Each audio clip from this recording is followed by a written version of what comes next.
off here. Okay, excellent. All right, well, hello everyone, and welcome to today's session of Basic Hebrew on this 16th day of October 2022. We have been taking a look at nouns and the parts of speech that are in turn attached to nouns. And so thus, just a quick review of this particular chart here, especially the absolute forms. So we've talked about the fact that nouns in Hebrew have gender, referring to the pattern of endings that the nouns will follow. And so two different genders, two different patterns of ending in Hebrew, the masculine and the feminine. And then also numbers. Nouns in Hebrew can have three different numbers. They may be singular, 1, dual, 2, or plural, which is 3 or more. And so, and again, the X's here, they all stand for triliteral roots. Each word, most words in Hebrew are built off of 3 letters, and the X's on this chart stand for those 3 letters. So masculine, singular, absolute, there's not going to be any ending. Absolute just means that the noun is not being modified by another noun. Masculine, dual, absolute, ayim, so that ayim ending is attached to the triliteral root, and then the masculine, plural, absolute, im there. Notice the difference between the masculine dual absolute and the masculine plural absolute as far as the pointing is concerned. With the dual, you have the pathak underneath the last letter of the triliteral root, followed by the yod, and that yod is pointed by a hickory. And then you have the mem. But when we come to the plural, we have the last letter of the triliteral root pointed with a hickory yod. So the yod does not have anything below it, but we have that hickory underneath the last letter, and then it's followed by the yod, and then the mem there. So those are the endings there for the masculine. And then for the feminine absolute, we have the triliteral root followed by the ah ending. Feminine dual absolute, ayim, just like for the masculine, or a thayim, which in that instance, what they've done is they've taken the singular ending, the ah ending, and then they've put the dual ending on the back of that. So that hey there is, that tau there is actually the hey changed to the tau. And then the feminine plural absolute, the oath there. So those are going to be those endings. And then also last week especially, we were taking a look at the article. And so we had mentioned the fact that Hebrew, unlike English, only has a definite article that is indicating a specific thing. So I could say a pen or the pen, but if I'm saying the pen, I'm pointing to a specific pen out of all the pens that exist in the world. So Hebrew only has a definite article pointing to a specific thing. Indefiniteness is determined by context. The normal form of the article in Hebrew is hey with a pathak followed by a dagesh forte. And so some examples here. If I take the word sus, which we've seen that previously, we know that that is the word for horse. But I don't want to say horse, I want to say the horse. Then I would go ahead and put the article on the front of it, hey with a pathak followed by a dagesh forte. And so that would be then the horse. Whereas a female horse, so thus I would take the word sus, put the ah ending on it, so that's a female horse, susa. But now I want to say the female horse, the mare, so I would put hey with a pathak followed by a dagesh forte on that, and so that becomes ha susa. And then we also have here again sus, but now I'm talking about many horses. So I'm going to use the masculine plural ending, which is im. So susim, so that then would be horses, but now I want to say the horses, so I put hey with a pathak followed by the dogish forte, and that would be the horses. Ha, susim.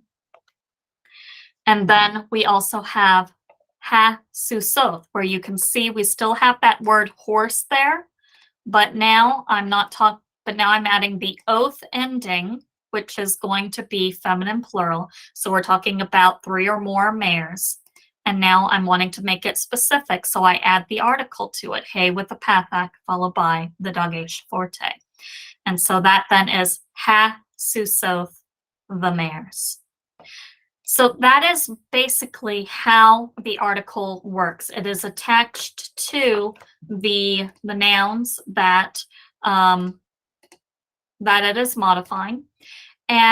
But we do run into a little bit of an issue when we come to a word that begins with a guttural, because as we talked about earlier, those gutturals, aleph, hey, cheth, ayin, so those letters that are pronounced in the back of the throat, those letters cannot be doubled, and so therefore they cannot take the dogish forte.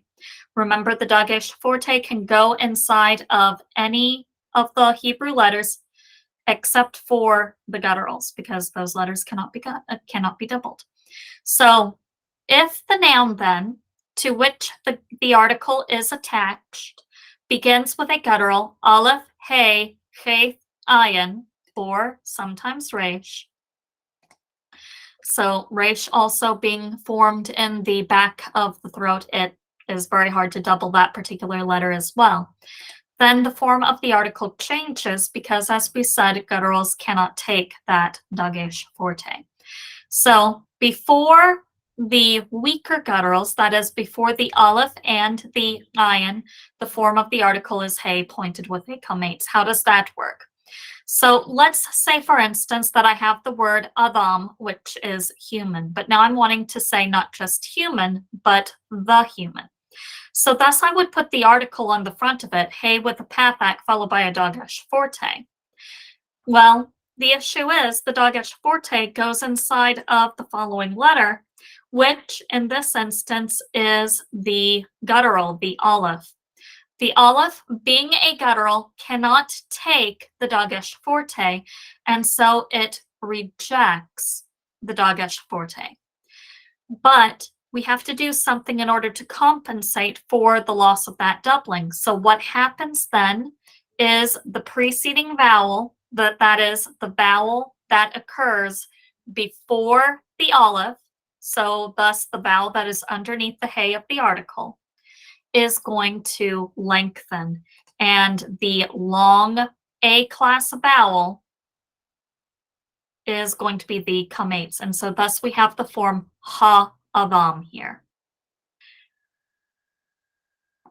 Now, before hey and cheth, there's a slightly different process here. The form of the article here remains hey with a pathak, but it's not followed by a dogish forte. And the reason for that is that these gutturals, unlike the aleph and the ayin, are what we call the strong gutturals, the harsh gutturals. So there is a very strong sound associated with them. Remember, the aleph and the ayin are essentially silent to our ears. The hey and the cheth, on the other hand, are not silent, and so that is why they are the stronger gutturals. So here, if we take the word heikal, that's going to be the word temple or palace, and then I put the article on it. So that would be ha heikal, hey with the pathak followed by a dogish forte.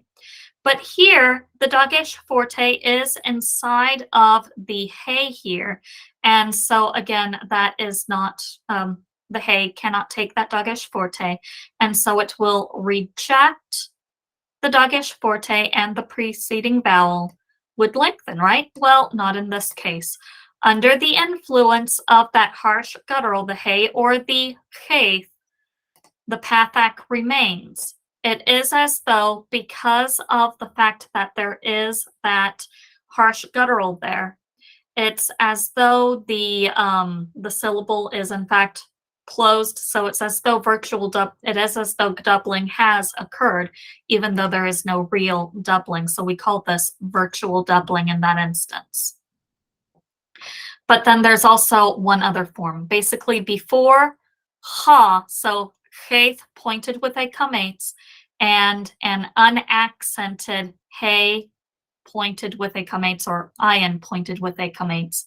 The form of the article is hey pointed with a segel. So if we take, for instance, the word afar, which is the idea of dust, but now I don't want to say dust, I want to say the dust. So I would add the article, hey with a pathak followed by a dagesh forte. But the dagesh forte would go inside of the ion, and that ion is a guttural. So it rejects the dagesh forte. But now, this particular Hebrew word, like most Hebrew words, is accented on the last syllable here. And so that is the pei kametz resh. Are you at text with? I thought it was. Let me check. You may be. There we go. How's that? Okay. All right, I can make it bigger. Is that better? That's good. Very All good. right. All right, very good. So that means then that this ion pointed with the comates is therefore unaccented. And so because of the fact that it is unaccented, the form of the article becomes hey pointed with the segel. And so these then are the forms of the article.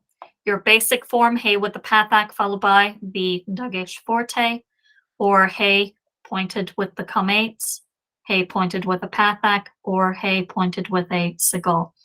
And so thus those are the forms there. Now, the article is not the only part of speech that can be attached to the front of nouns. We also have prepositions, certain prepositions that can be attached to nouns, and we call these the inseparable prepositions.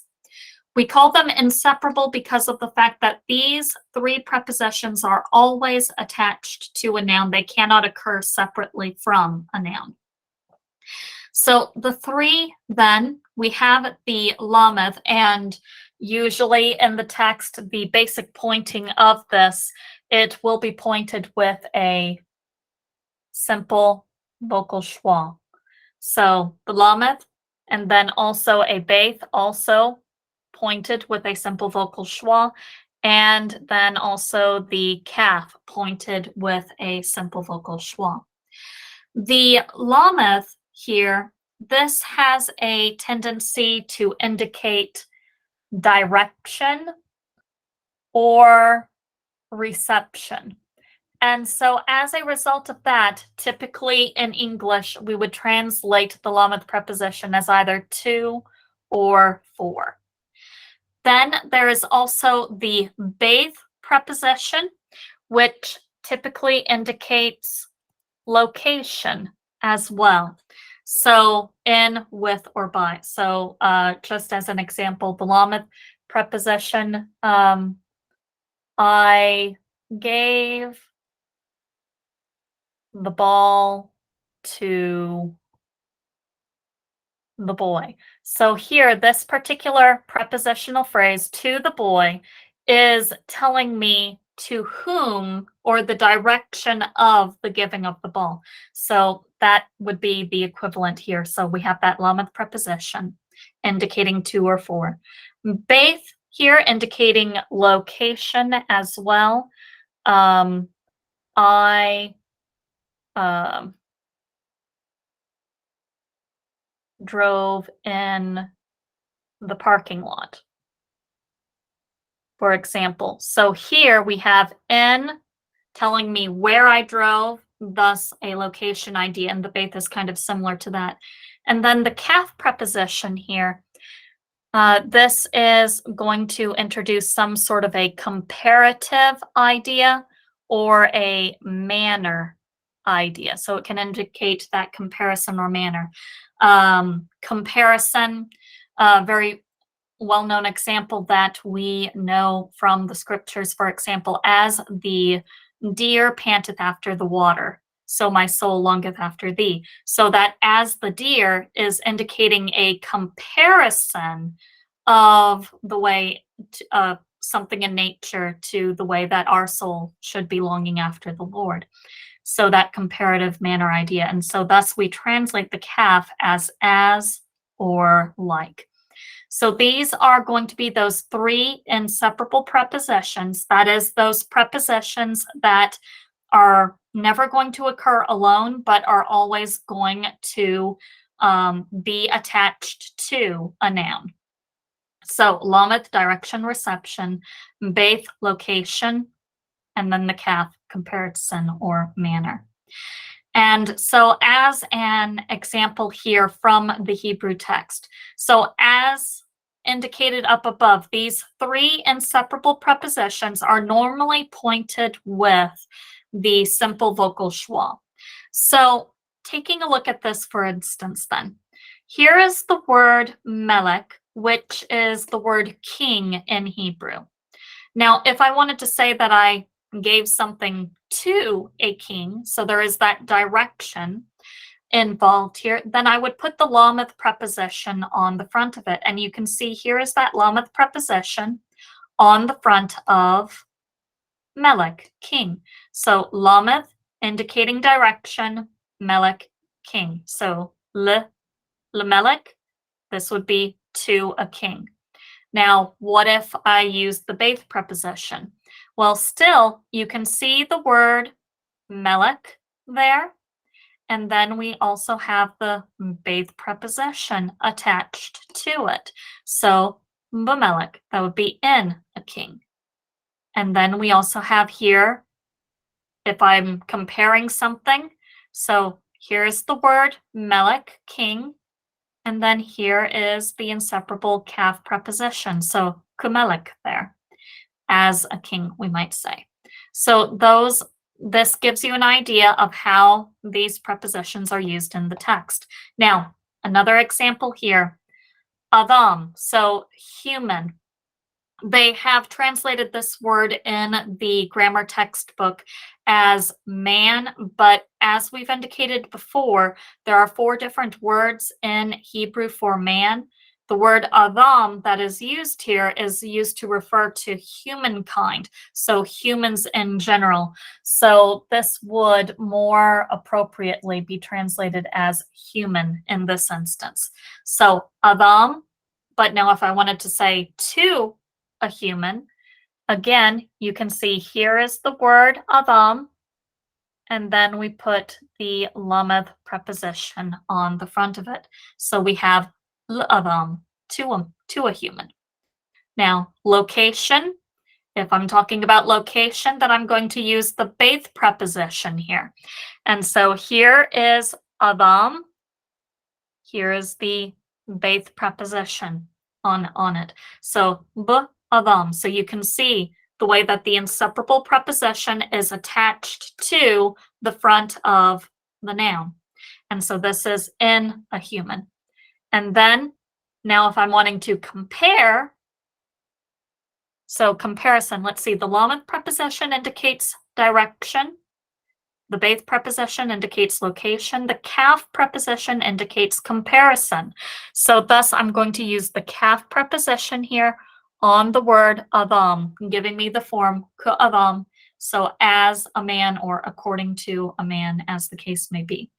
So this is an example of how these inseparable prepositions work. Now, here is another interesting thing. When we are talking about an inseparable preposition, again, those inseparable prepositions normally pointed with a simple vocal schwa. Well, if you have an inseparable preposition that is attached to a noun that begins with a that begins with a simple vocal, with a vocal schwa as well, well, we run into a little bit of an issue. Because remember when we were talking about vocal and silent schwas, a vocal schwa always begins a syllable. So if I have two vocal schwas side by side, I am in essence saying each of those vocal schwas are beginning a syllable. But the only problem is a vocal schwa cannot form a syllable all on its own. So how do we fix this issue? Well, the first vowel of the first vocal schwa is going to lengthen to the nearest short vowel in pronunciation. And that is what the grammar book is talking about here in this instance.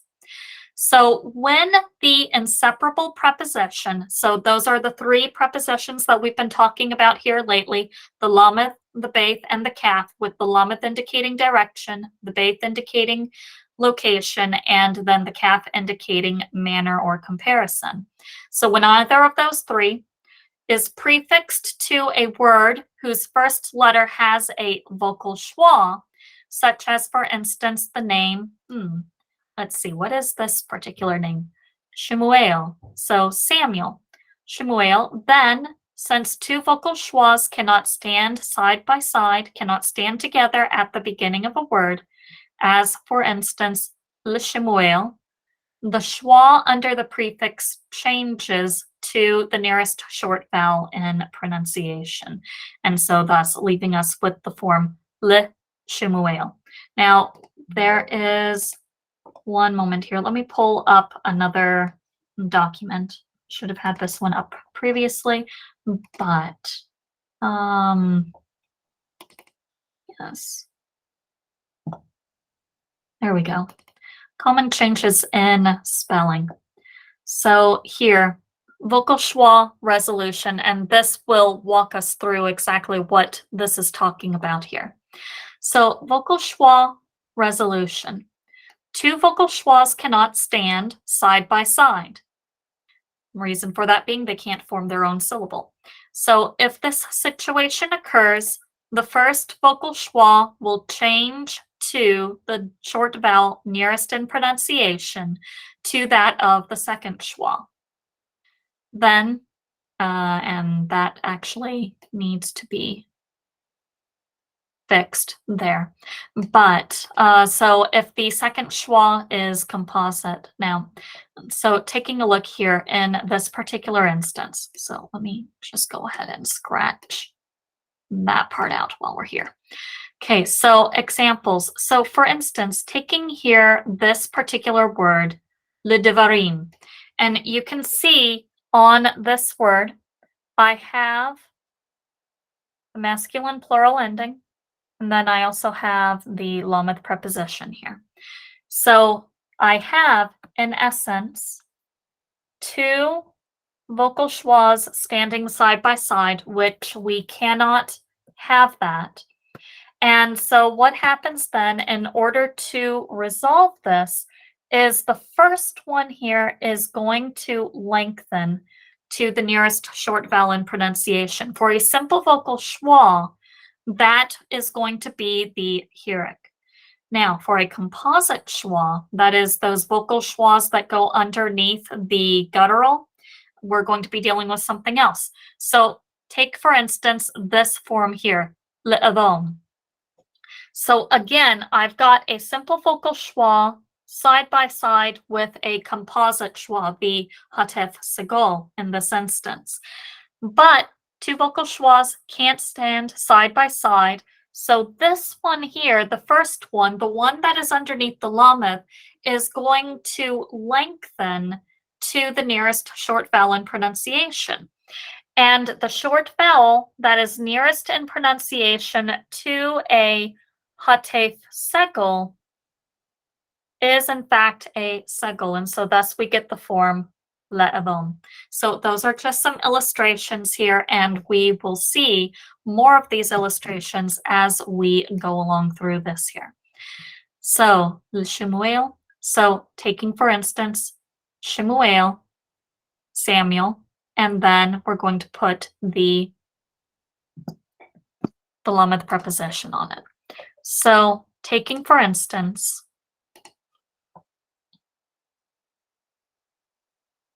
here we have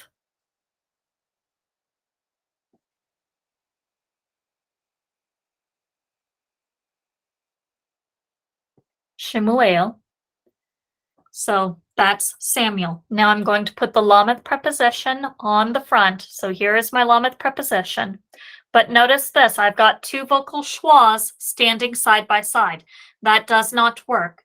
So this one here is going to lengthen to the nearest short vowel in pronunciation, which in the case of a simple vocal schwa would be a Hickory.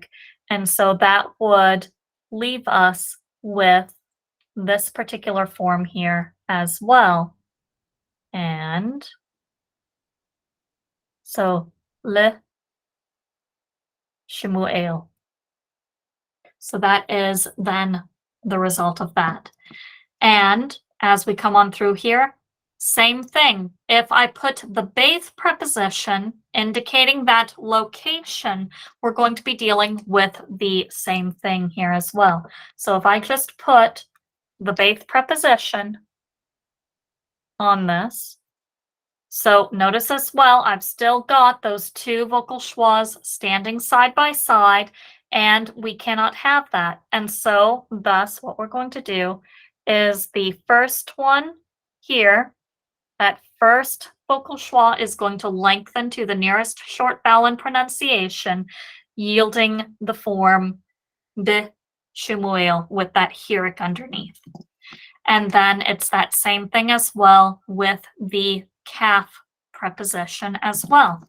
So if I come back over here and now I'm going to put the calf preposition on this, indicating manner for comparison. So again, two vocal schwas standing side by side, and that does not work. And so thus the first one here, the first schwa is going to lengthen to the nearest short vowel in pronunciation, which for a vocal schwa is in fact going to be the Hickory. Now, another illustration here is when we have the form Melakim. And so thus what has happened here? We had the word Melech, which is basically king. So Melech, and the accent is there. But now I'm not talking about one king, I'm talking about many kings. And so as a result, what happens then is I would add the masculine plural ending, which would be im. We saw that earlier on our chart.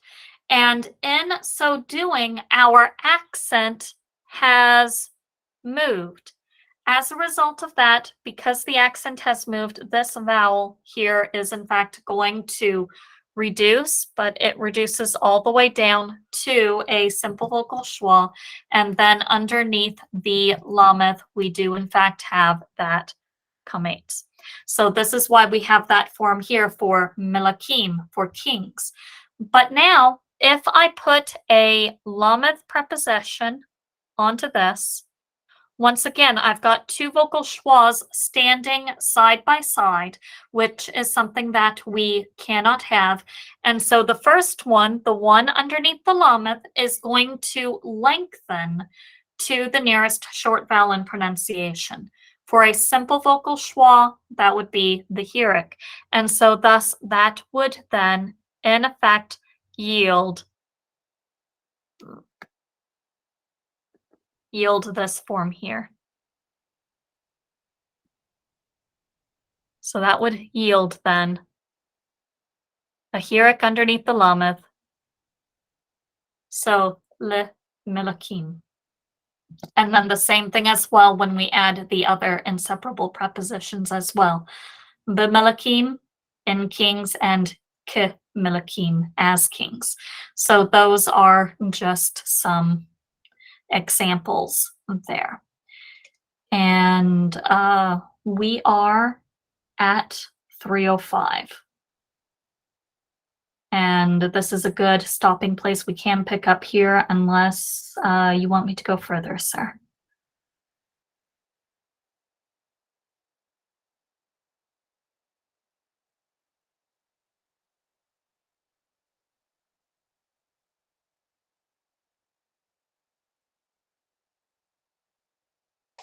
My mic was off. Do you want to go ahead and just finish up this section on the inseparables? That would be no problem. What do you think? Might be best to stop there. I think it'll probably be best to stop there because that gets into, there's still a couple more points down there. Yeah. Okay. Very good. Yeah.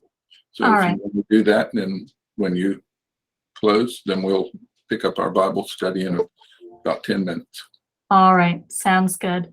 So I will go ahead then. Are there any Yes. questions before we leave this, though? Okay. Well, I do have one quick question. So all of these things about the way the prepositions work and things like that, are these all a result of the original language? And that is what I'm saying is, so are these things that Adam and his descendants built into the language? Or would these be, where'd they come from? Where did all these grammatical forms come from, if you will? These grammatical forms seem to be original to the language, and thus they would have originated with the Lord.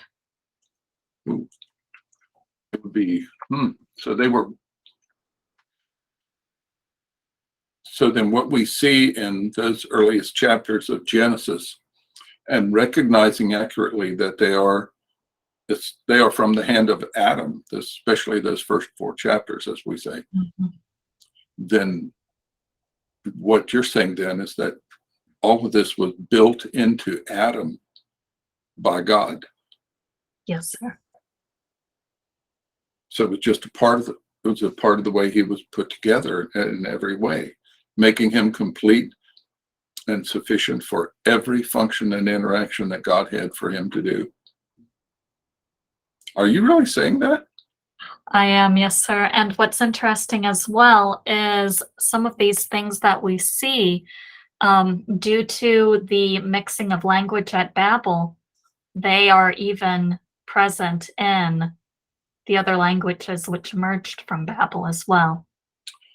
Oh, wow. And by the way, just to let you know, before I finish and forget, you'd already left. I got chastised for the fact that we have not gotten your dissertation printed and available. Published. Yes. So I don't know what we've been doing, but anyway. Very good. Yeah. Go ahead. I got a little bit of that too. Oh, well. All right. But yes, I'll go ahead and stop the recording here. Do we have our friends on? Okay. And we'll be back on in a few minutes with the Bible study. All right, sounds good.